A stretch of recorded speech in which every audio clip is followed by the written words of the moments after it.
मेरे साथ इस वक्त हैं मोहम्मद बकाई साहिबा, मारूफ दानिश्वर, किसी तारुफ की मोहताज नहीं, और डॉक्टर लाल खान भी हमारे साथ होंगे। और ख़ास तौर पर डॉक्टर लाल खान जो कि एक यूरोप के दौरे पे भी थे, हम देख रहे हैं कुछ सोशल मूवमेंट्स इरप्ट कर रही हैं वेस्ट में, और इसकी ताज़ा मिसाल हमें नज़र आ रही है इंग्लैंड में, जहाँ जेरेमी कोर्बिन जैसा आदमी ऊपर आ गया, एक आम सा MP था, लेकिन एक हलचल पॉलिटिकल अर्थक्वेक्स आ रहे हैं। तो क्या ये इधर भी आएंगे और सियासत का रुख जो अभी इशराफिया की जानब है वो अवाम की जानब भी होगा? लाल खान साहब, आपसे बात का आगाज़ करते हैं। आखिरी हिस्सा बाद में हम डिस्कस करेंगे जो यूरोप के आपके एक्सपीरियंसेस हैं और उनकी रेलेवेंस हमारे साथ क्या है, और क्या हमारे यहाँ भी उसके कोई असरात मुरतब होंगे। मगर हम ये देखते हैं कि बड़े तवातुर से यहाँ पे जो बजट हैं वो बनते हैं तो इशराफिया के हक में बनते हैं, सैलाब आ रहे हैं। अभी एक रिपोर्ट जो मैंने जिसका जिक्र किया, जो डायरेक्टर न्यूट्रिशन की रिपोर्ट, सरकारी रिपोर्ट है, जिसमें कहा गया कि पाकिस्तान का 10 से 15 साल बाद सबसे बड़ा क्राइसिस ये होगा कि 44% मरीज होंगे नौजवानों की सूरत में, तब हमारा हेल्थ सिस्टम क्या, और ऐसी बहुत सी बातें हैं।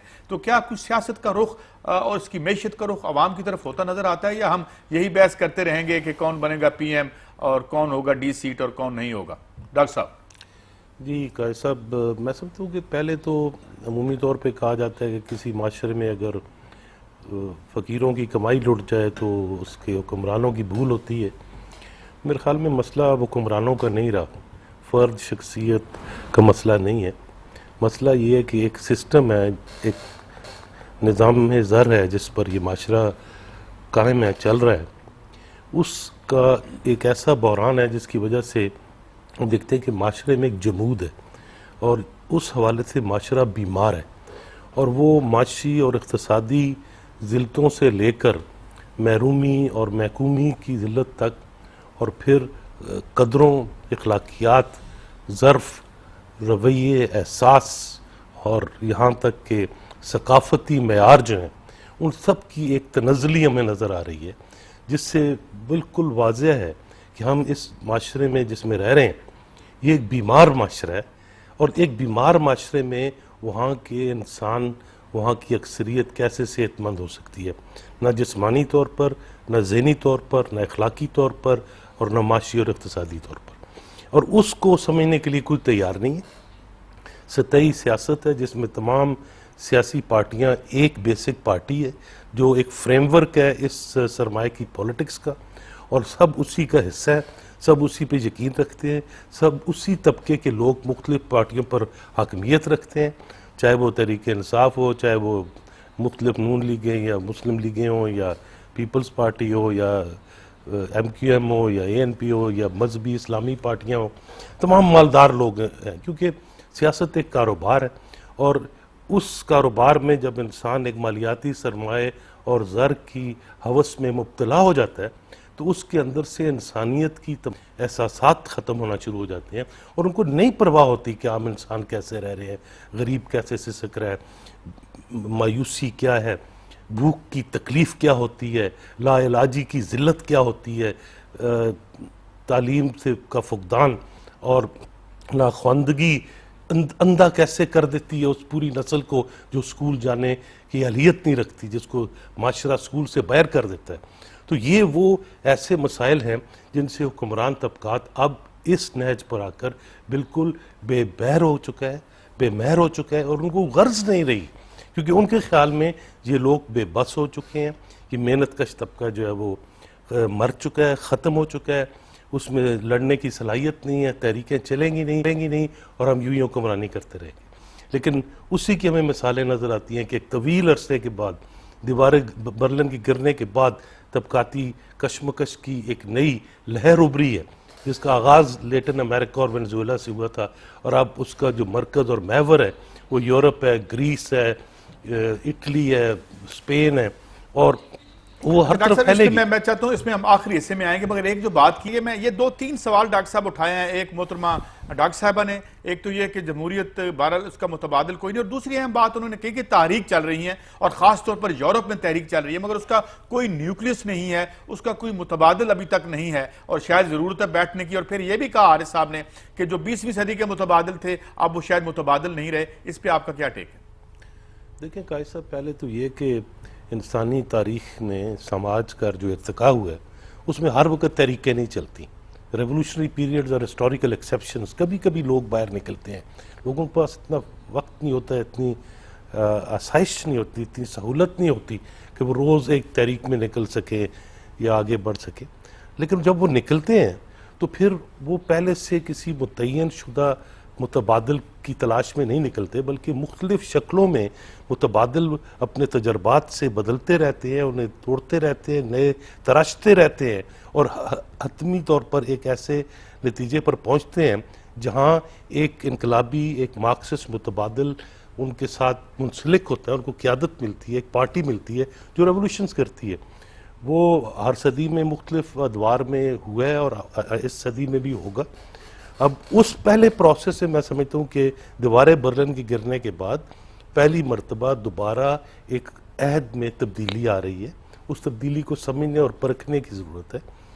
मसला ये नहीं है कि मुतबादिल फ़िक्र मौजूद नहीं, मुतबादिल फ़िक्र मौजूद है। आज भी मार्क्सिज्म पर जितनी मर्जी तनकीद कर ली जाए, अब बड़े बड़े सरमायादार मईशतदान और माहरीन तस्लीम करते हैं कि marks was right on the economic crisis जो 2008 में हिट हुआ है वर्ल्ड इकोनॉमी को। लेकिन दूसरी चीज़ जो मैं समझता हूँ कि अहम है वो ये कि जो जमहूरियत की बात है, अभी एक मैंने एक मुलाकात हुई मेरी वरूफाकिस से, जिसको हटा दिया गया जर्मन प्रेशर के तहत, ग्रीक फाइनेंस मिनिस्टर था। तो वो वरूफाकिस कह रहे थे कि हम वहाँ बैठे थे और मैंने पूछा कि क्या अब ये आलम आ गया कि जो मुल्क यूरोपियन यूनियन का वो कर्जा अदा नहीं कर सकेगा, वहाँ की हुकूमत बदल दी जाएगी, तो वहाँ के लोगों के जमहूरी हक की क्या हैसियत रहेगी। तो मेरा ख्याल था कि ये बाकी जो यूरोपियन यूनियन के वज़ीर ख़जाना बैठे हैं ये हंसेंगे, मैंने एक मजाक किया था, लेकिन वो संजीदा थे। उनके स्टॉबे जो जर्मन फाइनेंस मिनिस्टर था, सब उससे ऐसे डर रहे थे जैसे वो उनको खा जाएगा। तो इससे नज़र आता है कि इन सरमायादारों के नज़दीक जमहूरियत की हैसियत यूरोप में क्या है। तो यहाँ तो बेमानी जमहूरियत है जिसमें एक दो आदमी जिनके नाम सब जानते हैं वो हर पार्टी को खरीद सकते हैं, हर एमएनए को खरीद सकते हैं, हर लीडर को खरीद सकते हैं। तो जहाँ लीडर बिकते हों। लेकिन एक तो डॉक्टर साहब की बात ठीक है कि ये जमहूरियत ना सही, अगर जमहूरियत जिसमें माशी जमहूरियत हो, राइट, लोग इलेक्ट करें अपने नुमाइंदों को और वो इसलिए ना खड़े हो सकें कि उनके पास पैसे ज्यादा हैं और वो इलेक्शन लड़ने वाले 1% हों, वोट देने वाले 90, मगर एक असली जमहूरियत तो बहरहाल उसका मुतबादल अभी नहीं है। डॉक्टर साहब देखें, काजी साहब, अगर डॉक्टर साहब की ये एग्जैक्ट मीनिंग है तो मैं समझता हूँ बहुत अच्छी बात है, लेकिन वो पॉसिबल नहीं है कि जितनी शदीद माशी नाहमवारी हो, जहाँ पर सरमाया हर चीज़ को ख़रीदता हो, ज़मीर ख़रीदता हो, इंसानों के नज़रियात ख़रीदता हो, इंसानों की किस्मतें ख़रीदता हो, वहाँ पर क्या वो वोट नहीं ख़रीद सकता। और लोगों को जब मुतबादल मिलता है तो वो एक मखसूस लम्हे होते हैं, जब जैसे 1970 के इलेक्शन, वहाँ पर पीछे एक 68-69 का रेवोल्यूशन था 70 के इलेक्शन के पीछे। जब तक लोग बेदार नहीं होते उस वक्त तक ये जमहूरियत सरमाए का एक खेल, एक व्यापार रहेगी और हुक्मरान तबकात का कारोबार रहेगी। जब तक ये माशी नाहमवारी ख़त्म नहीं होती, और ये पीपल्स पार्टी के फाउंडिंग डॉक्यूमेंट में लिखा हुआ है कि जब तक माशी जमहूरियत नहीं होगी, माशी मुसावात नहीं होंगे, मालियाती तफरीक खत्म नहीं होगी, उस वक्त तक हर जमहूरियत एक धोखा, एक फरेब। अच्छा डॉक्टर साहब, हम ये तो एक करंट सिचुएशन कर्नल साहब ने बड़ी वजाहत से बताई, इधर क्या हो रहा है, उधर क्या हो रहा है, और फिर एक माशी जो दहशत गर्दी और हमारी अस्करी क़यादत की तरफ से भी ये बातें हैं कि माशी दहशत गर्दी जो है उसको भी रेन इन करने की ज़रूरत है। आप क्या समझते हैं कि अगर मैं एक नजरी एतबार से पूछूं, कता नज़र जो इंडिविजुअल वाक़यात या करप्शन के बता रहे हैं हमें, क्या हम काबू पा सकेंगे इस अफरीद पर जो जिस तरह से हमारी इस्टेब्लिशमेंट चाह रही है कि ये काला धन और काला धन जो जुड़ा हुआ है इस दहशत गर्दी से, इसकी सर्जरी हो सकेगी? डॉक्टर साहब देखें कैसा, अभी आपने थोड़ी देर पहले खुद एक फिगर दी थी कि 2/3 पाकिस्तान की जो इकोनॉमी है वो ब्लैक इकोनॉमी है, जो मेरे ख्याल में 2/3 से 3/4 के दरमियान कहीं जाके बनती है। और अगर आप देखें कि वो इकोनॉमी जो बनी है वो किस चीज़ पे बेस्ड है, वो ड्रग्स पे बेस्ड है, जिसका राहिल शरीफ साहब ने जिक्र किया, जो टेररिज्म को इग्नाइट, बिल्कुल उनका बयान आया था जब वो गए थे एंटी नारकोटिक फोर्स में विजिट करने रावलपिंडी में उनके हेडक्वार्टर्स में। जी। इसी तरह उसमें ये जो किडनैपिंग, रैंसम और दूसरे क्रिमिनल मैथडोलॉजी से एक्सटॉर्शन, बत्ताखोरी, ये रकम है। लेकिन उसमें जो सबसे बड़ा प्रोपोर्शन है वो इलीगल रकम है जो करप्शन बेस्ड है। अब अगर आप देखें तो ये 3/4 या 2/3 मईशत जो है ये बेसिकली पाकिस्तान चला रही है। और खरल साहब जिस करप्शन को ख़त्म करना चाहते हैं वो ख़त्म होगी तो पाकिस्तान की मौजूदा मईशत ख़त्म हो जाएगी। तो वो ये मईशत बदलनी पड़ेगी आप कहते हैं? दो और चीज़ें मैं बात करना चाहता हूँ उसमें ये है कि ये करप्शन अगर गौर से देखा जाए तो अगर एक चीफ ऑफ आर्मी स्टाफ ये कह रहा है कि उन्होंने इसको ख़त्म करना है, जो दहशतगर्दी को ब्लैक मनी से लॉन्ड्रिंग होती है, हाँ जी हाँ जी, इसको शुरू करने वाला भी एक chief of the army staff था। 78 में पाकिस्तान में black economy was less than 5% of the total GDP. अब वो तकरीबन 73% ज़ियाउल के मार्शल लॉ की बात करें जी, वो तो हुक्मरान थे ना, ज़ियाउल हक ने तो ये भी हुक्मरान ही है। अब एक शुरू कर रहा है, दूसरा ख़त्म कर रहा है। जिसने शुरू की थी वो भी अपने दही नहीं की थी, उस पर भी जरूरत थी एक अफगान वो एक आलमी डॉलर जहाज की, उसके लिए पैसे इकट्ठे करने थे, उसके लिए मनशियात बननी चाहिए थी, क्योंकि तमाम डॉलर जहाज मनशियात के पैसों से ही फाइनेंस हुए, तमाम मुजाहिदीन मनशियात के पैसों से ही पले बड़े हुए। अब उसको ये ख़त्म करना चाह रहे हैं। लेकिन दो और चीज़ें हैं जो मैं समझता हूँ कि इम्पोर्टेंट है।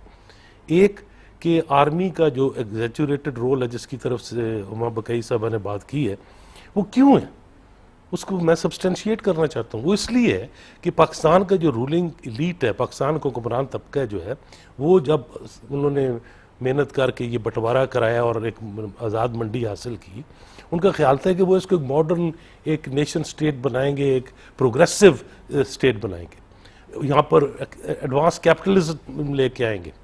लेकिन जब वो प्रैक्टिकल आए तो उनको पता लगा कि बड़ी देर हो चुकी है, क्योंकि एक तरफ जो साम्राज्य कॉरपोरेट कैपिटल था उसका वो मुकाबला नहीं कर सकते थे, और दूसरी तरफ वो मालियाती तौर पे और टेक्नोलॉजिकली इतने पसपा थे कि वो मॉडर्न इंडस्ट्री को इंडिपेंडेंट सॉवरेनिटी के साथ डेवलप नहीं कर सकते थे। इसलिए उनको अपने प्रॉफिट्स के लिए, अपनी इंडस्ट्रियलाइजेशन के लिए यहाँ के हुक्मरान तबकात को एक तरफ फ्यूडलिज्म का सहारा लेना पड़ा, दूसरी तरफ साम्राज्य की गुमाश्तगी करनी पड़ी, बीच में करप्शन जारी रही। फिर वो अपने प्रॉफिट्स के लिए टैक्स चोरी करते थे, बिजली चोरी करते थे, गैस चोरी करते थे, खजाना लूटते थे, बैंकों से कर्जे राइट ऑफ कराते थे। अब ये सारे काम एक स्टेट की प्रोटेक्शन में हो रहे थे। अब जब स्टेट का सबसे जो मजबूत और सबसे जो जाबिर इदारा है, फौज जो है, उसने कहा यार ये लूटमार कर रहे हैं और हमारे से तहफ़्फ़ुज़ ले रहे हैं, उन्होंने हिस्सेदारी डालनी शुरू कर दी। अब ये कोई हादसा नहीं है कि अगर पाकिस्तान की पॉलिटिक्स पर आर्मी का कंट्रोल है, उनका सॉफ्ट कू उन्होंने कहा है, तो मेरे ख्याल में ये डायरेक्ट मार्शल लॉ से भी ज़्यादा उनकी इस वक्त गिरफ्त इख्तियार है पाकिस्तान के हर शोबे पर। उसकी वजह यह है कि इकॉनमी पे उनका कंट्रोल है। पाकिस्तान में सबसे बड़ा इवन फॉर्मल इकॉनमी में इंडस्ट्रियल एंटरप्रेन्योर कौन है? पाकिस्तान आर्मी है। वो बैंकिंग से लेकर फौजी कॉर्न फ्लेक्स तक बनाते हैं, टेलीविजन से लेकर सीमेंट तक हर शोबे में है। अच्छा, लेकिन ये जो FWO सबसे बड़ा कंस्ट्रक्शन का इदारा है यहाँ पर। ये जो एक नुकता आपने कहा कि अब मैं प्रोग्राम के चूंकि अब आखिर की तरफ आया हूँ, तो हमने अभी तक तो कोशिश की कि इस बीमारी की जो तशखीस कर लें, खासी गंभीर लगती है। मगर डॉक्टर साहब चूंकि अब आखिरी चंद लम्हे हैं, तो एक तो ये बताइए कि जब हम लोगों को ये तस्वीर दिखा रहे हैं तो कोई रजायत का पहलू भी है? कुछ ऐसा लगता है कि कोई बदलाव ऐसा आएगा जो अवामी मफाद में हो? यही सवाल मैं फिर डॉक्टर साहब की तरफ भी लेके जाऊंगा, मगर क्विकली जरा आप बताइएगा। देखिए, पहले तो काजी साहब हम सिम्टम से बात कर रहे हैं, हम डिजीज पे बात नहीं कर रहे। सिम्टम्स ये पहले तो ये कि ये सारा जो पैराडाइम है, ये जो मिलिट्री सिविलियन कॉन्फ्लिक्ट है, ये जाली है। उसकी वजह ये है कि यहाँ एक नेक्सस है, ये कोई क्लासिकल कैपिटलिस्ट सोसाइटी नहीं है। यहाँ रूलिंग क्लास उस किस्म की नहीं है जो यूरोप की थी, जो रेनेसांस की थी। यहाँ एक नेक्सस है, एक ईवल नेक्सस है, जिसमें जनरल्स भी हैं, जिसमें सियासतदान भी हैं, जिसमें जजेस भी हैं, जिसमें ब्यूरोक्रेट्स भी हैं, जिसमें सरमाएदार भी हैं, जागीरदार भी हैं, और साम्राज्य के दलाल भी हैं। वो एक नेक्सस है, ईवल नेक्सस है, जिनके आपस में रिश्ते हर दौर में रहते हैं, चाहे अमरीत हो चाहे जमहूरियत हो, ये कंट्रोल में रहते हैं। बाकी मैं इख्तलाफ करूंगा करल साहब से कि फौज और रेंजर्स करप्ट नहीं है। मैं समझता हूँ कि करप्शन हर जगह बहुत है। ठीक है, और चले कहीं वो तो कम नहीं जर्नैलों है। को, 2 जर्नैलों को सजा भी होगी नहीं, वो 2 को हुई है ना, बाकियों को तो नहीं हुई ना। मतलब सारे हीरोइन का कारोबार है।